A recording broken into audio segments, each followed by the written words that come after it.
Ada sebuah tragedi, ada sebuah cerita yang jadi viral, dan ada sebuah kebenaran yang terkubur di baliknya. Hari ini, kita akan menelusuri lagi kisah Timothy, seorang mahasiswa yang kepergiannya memicu gelombang informasi yang ternyata banyak kelirunya. Dan kita akan mendengarkannya dari sudut pandang yang paling penting, yang selama ini jarang terdengar, yaitu kesaksian ibunya sendiri. Jadi, pas berita ini pertama kali pecah, langsung deh sebuah cerita tertentu menyebar kencang banget di internet. Ya, namanya media sosial kan. Cerita ini dengan cepat diterima sebagai kebenaran oleh banyak banget orang. Oke, coba kita bedah dulu deh narasi yang viral ini isinya apa aja sih? Cerita yang beredar itu melukiskan gambaran seorang pemuda yang katanya hancur karena dibully habis-habisan. Terus, disebut juga kalau dia punya riwayat masalah kesehatan mental yang panjang. Nah, puncaknya, ada klip audio orang nangis dan rekaman CCTV yang seolah-olah jadi bukti yang mengkonfirmasi skenario terburuk, bunuh diri. Inilah gambaran yang diyakini publik saat itu. Nah, disinilah titik baliknya. Gimana kalau semua yang kita kira kita tahu, itu ternyata salah? Sekarang, ada sumber informasi baru yang definitif, yang akan mengubah segalanya. Jadi, untuk meluruskan semuanya, kita akan dengar langsung dari sumber yang paling tahu cerita ini, yaitu Ibunda Timothy sendiri. Untuk pertama kalinya, beliau mau berbagi cerita lengkapnya. Tujuannya cuma satu, meluruskan apa yang bengkok dan menceritakan siapa putranya sebenarnya, langsung dari orang yang paling mengenalnya. Oke, bagian pertama ini penting banget. Kita akan lihat gimana dua narasi ini benar-benar bertolak belakang. Di satu sisi ada gambaran suram yang dipercaya publik. Di sisi lain ada kebenaran versi keluarga. Mari kita lihat seberapa jauh jurang di antara keduanya. Coba dilihat perbandingan ini, jelas banget bedanya. Di sisi rumor, kita lihat cerita keputusasaan, dibully, sakit mental. Tapi di sisi kesaksian ibunya, justru sebaliknya. Timothy itu punya pikiran yang cemerlang dan unik. Rumor bilang CCTV dan audio jadi bukti bunuh diri. Ternyata, semua bukti viral itu palsu. Dan ini yang paling krusial, rumor bilang jatuh dari lantai 2. Tapi faktanya, Timothy jatuh dari lantai 4. Dan dia masih sadar setelahnya. Ini bukan cuma beda, ini meruntuhkan seluruh narasi yang ada. Oke, sekarang kita lupain dulu semua rumor itu. Mari kita kenalan, siapa sih Timothy ini sebenarnya?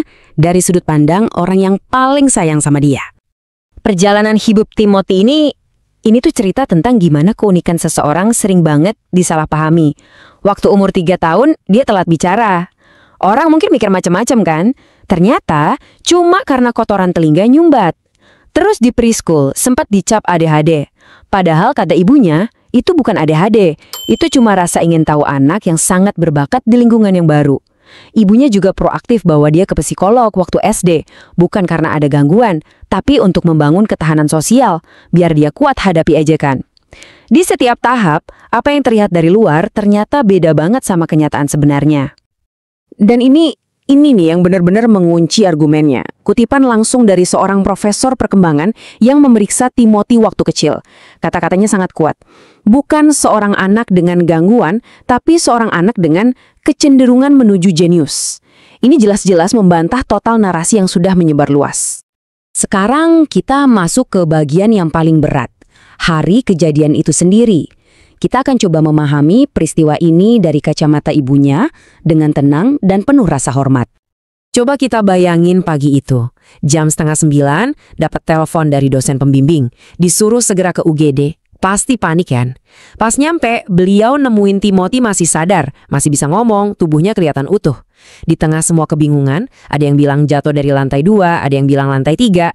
Beliau lakuin hal yang paling logis, tanya langsung ke satu-satunya saksi mata, yaitu Timothy sendiri. Dan dari mulut Timothy sendiri, keluar dua kata yang mengubah segalanya. Dua kata sederhana yang jadi bukti paling penting. Lantai 4, Mami. Bukan lantai 2 seperti yang diberitakan. Bukan spekulasi, ini adalah kesaksian langsung dari Timothy. Dan di momen yang paling kritis itu, saat dokter-dokter berjuang, ibunya cerita kalau beliau justru merasakan sebuah kedamaian yang luar biasa. Bukan panik, tapi damai. Baginya, itu adalah tanda bahwa Tuhan ada di sana, menyayangi dan menyertai Timothy. Nah, disinilah ceritanya benar-benar bikin kita tercengang. Ini bukan lagi soal duka atau kemarahan, tapi soal sebuah respons yang luar biasa, soal pengampunan radikal dari sang ibu terhadap mahasiswa-mahasiswa yang berkomentar jahat tentang putranya. Dan ini fakta yang krusial banget ya. Bullying yang jadi viral itu ternyata bukan dari teman-teman sekelasnya, sama sekali bukan. Komentar-komentar jahat itu datang dari 11 mahasiswa di fakultas lain yang bahkan nggak kenal Timothy sama sekali. Mereka cuma ikut-ikutan komentar di grup pribadi mereka. Dan dengerin gimana cara ibunya merespons ini. Beliau nggak menyebut mereka perundung atau pembuli. Beliau menyebut tindakan mereka sebagai momen kebodohan sesaat. Sebuah kesalahan fatal yang dipicu oleh ketidaktahuan, bukan kebencian. Cara pandang ini mengubah segalanya. Terus, apa yang beliau lakukan? Bukan nuntut hukuman, bukan. Beliau justru menciptakan sistemnya sendiri yang luar biasa, wajib lapor. Ini bukan soal hukuman, tapi tentang pembinaan. Beliau secara pribadi jadi mentor buat mereka, jadi ibu kedua bagi mereka. Menantang mereka untuk melaporkan kemajuan hidup mereka dan membuktikan bahwa mereka bisa jadi manusia yang lebih baik. Dan pertemuan itu beneran terjadi, beliau ketemu sama 3 dari mahasiswa itu. Bukan dengan marah-marah, tapi dengan empati. Misinya jelas, bukan untuk menghukum, tapi untuk merehabilitasi. Beliau ingin mengubah tragedi ini jadi katalisator perubahan positif dalam hidup anak-anak itu. Oke, sekarang kita coba tarik mundur sedikit dan lihat gambaran besarnya. Karena kisah ini bukan lagi cuma soal Timothy.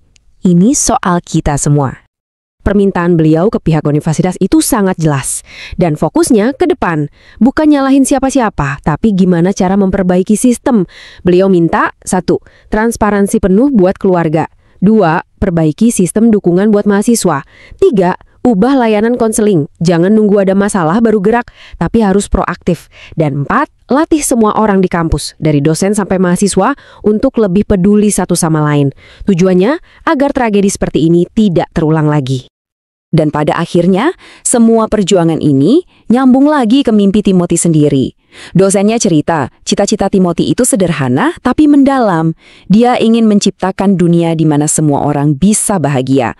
Dan misi ibunya sekarang, itu adalah perwujudan dari semangat putranya. Kisah ini akhirnya meninggalkan kita dengan satu pertanyaan besar. Ibu Timothy udah nunjukin gimana kekuatan pengampunan, empati, dan fokus pada perbaikan sistem bisa mengubah duka jadi kekuatan. Pertanyaannya sekarang buat kita semua, gimana kita sebagai masyarakat bisa belajar dari sini untuk membangun dunia yang lebih baik, dunia yang lebih peduli, dunia yang diimpikan oleh Timothy?